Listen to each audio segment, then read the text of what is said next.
Hello दोस्तों, आपका स्वागत है मेरे यूट्यूब चैनल में। आशा करते हैं कि आप सब ठीक ठाक होंगे। तो शुरू करते हैं आज की एक क्राइम स्टोरी। रात के 11 बजे का समय था। पुणे शहर की सड़कों पर घना सन्नाटा पसरा हुआ था। हल्की ठंडी हवा बह रही थी और सड़क के किनारे लगे पुराने पेड़ों की पत्तियां अंधेरे में सरसराहट पैदा कर रही थी। इसी सन्नाटे के बीच एक पुरानी सफ़ेद मारुति 800 धीरे धीरे चलते हुए अप्पा बलवंत चौक से आगे बढ़ रही थी। कार के अंदर बैठे व्यक्ति का चेहरा धुंधली रोशनी में भी साफ नहीं दिख रहा था। बस उसकी आंखें थीं और जो गहरे काले या बर्फ जैसी ठंडी थीं। वह था अभियंता अनिरुद्ध जोशी, जिसके बाद में मीडिया ने नाम दिया जोशी अभियंता किलर, अभियंता के हत्यारे तक। अनिरुद्ध जोशी एक प्रतिभाशाली इंजीनियर था। उसने आईटीआई बॉम्बे से मैकेनिकल इंजीनियरिंग की डिग्री ली थी और पुणे में एक ऑटोमोबाइल डिज़ाइन कंपनी में काम करता था। लोग कहते हैं कि जोशी दिमाग से चलता था, दिल से नहीं। वह हमेशा मशीनों की तरह सोचता था, सटीक, ठंडा और बिना भावना के। पर किसी को पता नहीं था कि उसकी यह ठंडक सिर्फ स्वभाव की नहीं, बीमारी भी है। एक ऐसी मानसिक बीमारी जो धीरे धीरे उसे मानवता के काटते जा रही थी। पहला हादसा, रचना का गायब होना। जोशी की पत्नी रचना कॉलेज में उसकी जूनियर थी। शादी के बाद सब कुछ समाने लग रहा था, लेकिन शादी के तीसरे साल में अचानक रचना गायब हो गई। जोशी ने थाने में रिपोर्ट दर्ज करवाई, मगर अजीब बात यह थी कि इसके बयान में कोई बेचैनी नहीं थी। उसने सिर्फ इतना कहा कि रचना शायद अपने मायके गई होगी और वो लौट आएगी, मगर वो कभी नहीं लौटी। रचना के मायके वालों ने बताया कि वो वहाँ नहीं आई थी और तब से जोशी हर रात अपनी छत पर जाकर कुछ देर आसमान देखता और फिर अपने बेसमेंट में उतर जाता था। पड़ोसियों ने बताया कि उसके बेसमेंट में धातु पिघलाने की गंध और किसी के चीखने जैसी आवाज़ें आती हैं। पर जब पुलिस आई, वहाँ सिर्फ मशीनें थीं और कुछ भी और नहीं। बेसमेंट की रहस्यमयी लैब। जोशी का बेसमेंट एक तरह की मिनी लेबोरेटरी थी। दीवारों पर मोटरें, गियर, तारे और अधूरी मशीनें टंगी हुई थीं। बीच में एक लोहे की कुर्सी थी जिस पर कसने के लिए स्टील बोल्ट लगे हुए थे। वह कुर्सी किसके लिए थी? पुलिस ने कोई जवाब नहीं मिला। जोशी ने कहा कि ये एक रोबोटिक टेस्ट चेयर है, एक नया प्रोजेक्ट बना रहा हूँ। पुलिस ने मामला ठंडा कर दिया, लेकिन मोहल्ले में बातें फैलने लगी। लोग कहते हैं कि जोशी की मशीनें अब इंसान से बातें करती हैं। जोशी की बीमारी, मशीन सिंड्रोम। एक दिन कंपनी के डॉक्टर ने नोट किया कि जोशी एक व्यवहार अजीब हो गया है। वो मशीनों से बातें करता है, उन्हें नाम देता है और कहता है कि ये मुझे समझती हैं, इंसान मुझे कभी नहीं समझता। डॉक्टर ने उसकी जांच की और पाया कि वो एक सिजोफ्रेनिया और साइटोकिनेसिस का शिकार है, जो उन सारों मशीनों में फ़र्क कभी भूल चुका है। लेकिन कंपनी उसे निकालने की जगह छुट्टी दे दी ताकि वह आराम कर सके। पर असल में वो आराम नहीं कर रहा था, वो अपने पुनर्जन्म प्रोजेक्ट पर काम कर रहा था। प्रोजेक्ट रचना 2.0। रचना के गायब होने में कुछ महीने बाद जोशी ने शहर में स्क्रैप पार्ट्स, पुराने इंजन और नकली मानव त्वचा के लिए सिलिकॉन मंगाना शुरू किया। उसके लैब में रात भर लाइटें जलती रहती थी। एक दिन उसके घर के बाहर गुजर रहे दूध वाले ने देखा कि जोशी ने बेसमेंट की खिड़की से किसी महिला का हाथ बाहर लटका हुआ है। जब वह उसके पास जाकर रहा तो वो धातु का हाथ था, पर उस पर मानव त्वचा चढ़ी हुई थी। मशीन में आत्मा। जोशी ने डायरी में लिखा था कि जो बाद में पुलिस को मिली कि रचना का शरीर तो निश्वर था, पर मैं उसे फिर से बना सकता हूँ। अब वो मशीन बनेगी, पर उसकी आत्मा होगी। मुझे बस एक जीवित इंसान की ऊर्जा चाहिए। डायरी के आखिरी पन्ने पर लिखा था कि ऊर्जा इंसान के बह में होती है। जब कोई मरने से पहले डरता हो, वही ऊर्जा आत्मा को मशीन में डाल सकता हूँ। दूसरी मौत, संदीप मेहता। रचना के गायब होने के बाद 6 महीने बाद एक इंजीनियर संदीप मेहता की लाश शहर के बाहरी इलाके में मिली। उसके शरीर पर अजीब निशान थे, जैसे किसी मशीन ने उसे पकड़ा हो। उसकी गर्दन में धातु की तारें धंसी हुई थी और उसके मुंह में एक छोटा सा सर्किट चिप पाया गया।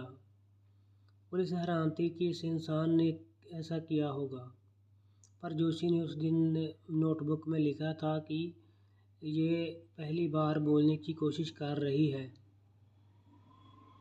पुलिस की नज़र में संदेह। पुलिस इंस्पेक्टर देवदत्त गवाडे की जोशी पर शक हुआ।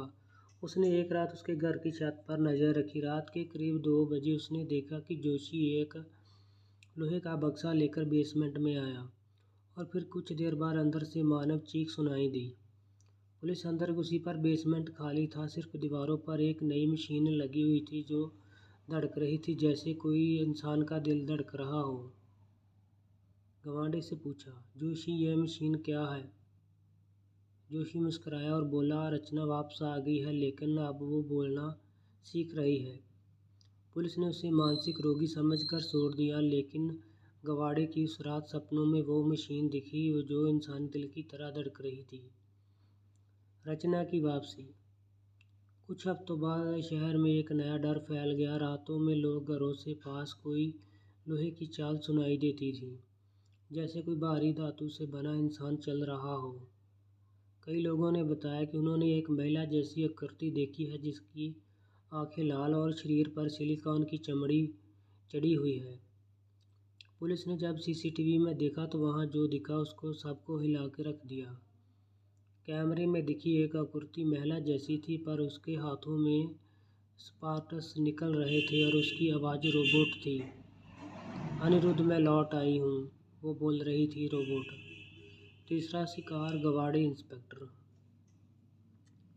उसी रात इंस्पेक्टर गवाडे अपने घर में अकेला था तो बाहर तूफान चल रहा था। अचानक बिजली चली गई। दरवाजे पर दस्तक हुई, टुक टुक।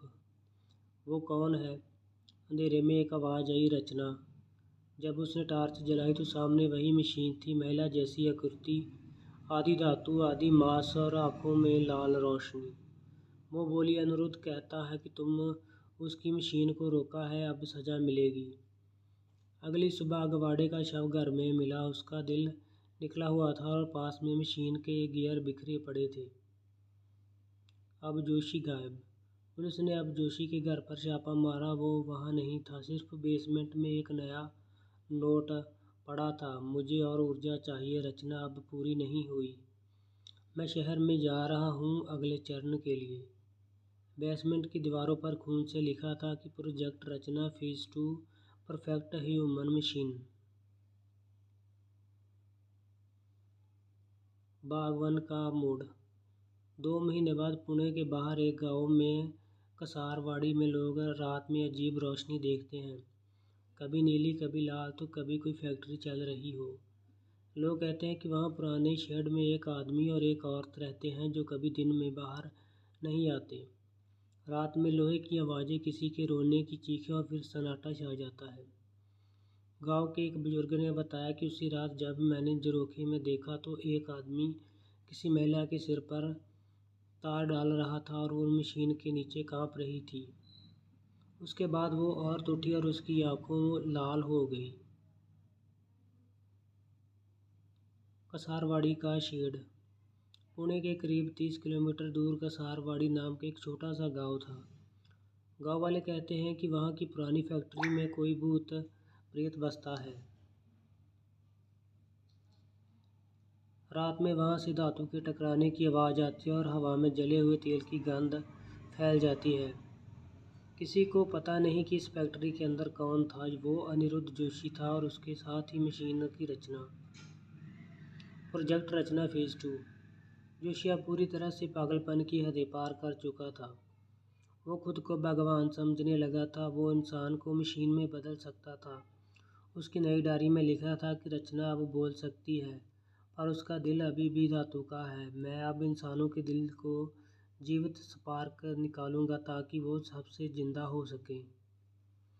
उसकी फैक्ट्री में एक नई मशीन बनाई, एक हार्ट ट्रांसफ़र मॉड्यूल, जो किसी इंसान की धड़कन के निकाल कर दूसरे शरीर में डाल सकता था। लेकिन वो प्रयोग सफलता तभी होता जब शिकार मरते वक्त डर से कांपता हो। डर की ऊर्जा। जोशी ने अपने प्रयोग के लिए कसारवाड़ी गांव के लोगों को निशाना बनाना शुरू किया। रात में वो गुम हो जाने वाले लोगों की संख्या बढ़ने लगी। कोई चारवाहा, कोई दूध वाला, कोई राहगीर, अब सब अचानक गायब होने लगे और सुबह खेतों में मिलने लगे दांतों से जलते हुए शव, उनकी छाती खुली हुई होती। गांव में आतंक फैला गया था। लोगों ने कहा था कि वो फैक्ट्री में कोई पिशाच रहता है जो दिल निकाल लेता है। किसी ने कहा कि वो जोशी नाम का एक आदमी है जो मशीनों से शादी कर चुका है। इंस्पेक्टर नंदिता कदम की एंट्री। पुणे पुलिस ने केस सौंपा तो इंस्पेक्टर नंदिता कदम को, जो गवाड़े की पुरानी टीम में थी, वो अपने साथी कांस्टेबल पंजे के साथ कसारवाड़ी पहुंची। गाँव वालों ने डरते हुए बताया कि मेम साहब वहाँ मत जाइए, रात में वहाँ से लाल धुआं उठता और किसी औरत के रोने की आवाज़ आती है। नंदिता बोली, डर का इलाज डर नहीं सबूत होता है। वो रात में टॉर्च लेकर फैक्ट्री की तरफ जाने लगी। फैक्ट्री के अंदर। फैक्ट्री का गेट पर जंग लगा हुआ था। अंदर अंधेरा, टूटी मशीनें और बीच में चमकती लाल रोशनी। दीवारों पर तार लटक रहे थे और ज़मीन पर पुराने ब्लड स्पॉट जमे हुए थे। हवा में जलते तेल और सड़े मांस की बदबू आ रही थी। अचानक परपंजे चिल्लाया, मैडम ये देखिए। दीवार पर इंसानी दिल टंगे हुए थे। हर दिल के साथ एक टैग लगा हुआ था, एनर्जी कलेक्टेड। नंदिता का दिल धक धक हो धड़कने लगा। वो समझ गई कि जोशी अब केवल वैज्ञानिक नहीं, एक दानव बन चुका है। मशीन रचना। तभी पीछे से किसी महिला की आवाज़ आई, यहाँ आने की गलती तुमने कैसे की? दोनों ने पलट कर देखा तो वहाँ पर एक औरत थी। उसका शरीर आधा स्टील का था और आधा मांस का। चेहरे पर आधा हिस्सा खूबसूरत और बाकी धातु से बना हुआ। आंखें चमक रही थी। वो बोली, अनिरुद्ध ने मुझे फिर से बनाया है, अब मैं मर नहीं सकती। पर पंजे डर के मारे पीछे हट गया। उसने गोली चलाई। गोली उस धातु वाले हिस्से से टकराकर उछल गई। वो आगे बढ़ी और पंजे का गला पकड़ लिया। उसने हाथों में चिंगारियां निकली और परपंजे की आंखें उलट गई। वो जमीन पर गिरा तो बिना दिल के। जोशी का प्रवेश। अंधेरे में जोशी बाहर आया। उसकी आंखें अब पागलपन से भरी हुई थीं। दाढ़ी काफ़ी लंबी हो चुकी थी, बिखरी हुई, और कपड़े खून से सने हुए थे। जोशी बोला कि इंस्पेक्टर नंदिता, तुम यहीं सही वक्त पर आई हो। रचना बस एक आखिरी दिल चाहिए, वो भी तुम्हारा। नंदिता ने कहा कि तुम इंसान नहीं रहे जोशी, तुमने अपनी ही बीवी की लाश की मशीन बना डाली। तो जोशी हंसने लगा। लाश नहीं, एक नया जीवन दिया है मैंने। इंसान धोखा देता है पर मशीन नहीं। मशीन प्यार नहीं छोड़ती। रचना अब मेरे साथ हमेशा रहेगी। उसका एक लीवर दबाया तो फैक्ट्री की सारी लाइटें जल उठी। वहाँ दर्जनें मशीनें, इंसान पड़े थे, आधे इंसान और आधे रोबोट। सब अधमरे, कुछ के मुंह से कराह निकल रही थी। दिल की मशीन। जोशी ने नंदिता को पकड़कर ट्रांसफर मॉड्यूल की कुर्सी पर बांध दिया। उसने कहा कि तुम्हारे डर की ऊर्जा से रचना का दिल बुरा होगा।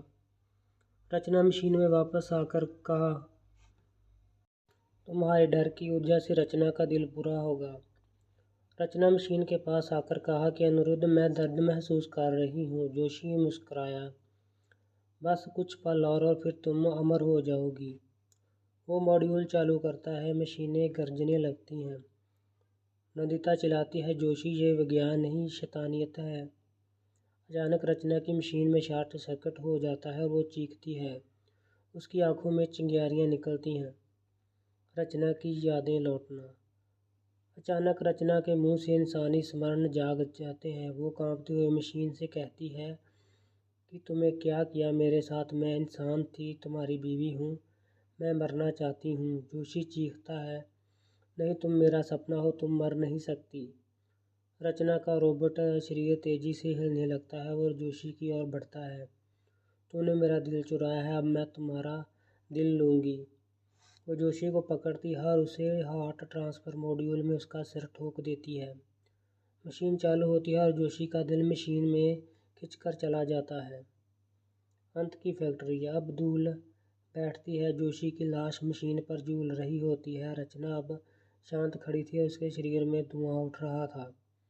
वो धीरे से नंदिता की रस्सी खोल देती है और कहती है कि ये सब आज़ाद है, और फिर मुस्कुराते हुए कहती है कि मगर मैं इंसान नहीं, मुझे मरने दो। वो फैक्ट्री के कंट्रोल पैनल में आग लगा देती है और पूरी फैक्ट्री में विस्फोट कर देती है। धातु के टुकड़े और आग की लपटों के बीच में रचना का चेहरा राख में बदल जाता है। सुबह का उजाला। अगली सुबह फैक्ट्री में गांव वाले राख में सिर्फ राख और लोहे के टुकड़े ही देखने आते हैं। नंदिता घायल हालत में बाहर निकल आती है और वो कहती है कि अब जोशी मर चुका है। जो भी उसने बनाया वो विज्ञान नहीं, एक पाप था। सरकार ने उस जगह को सील कर दिया। मीडिया में सुर्खियां चलती रहीं। इंजीनियर जोशी का भयानक प्रयोग, पत्नी को ही मशीन बनाने की कोशिश में मार डाला, पागल वैज्ञानिक। यही खबरें बार बार टीवी चैनल पर चल रही थी और ये भयानक वाक़या अब ख़त्म हो चुका था। दोस्तों, चैनल को सब्सक्राइब, लाइक, शेयर और कमेंट करना मत भूलिएगा। Thank you.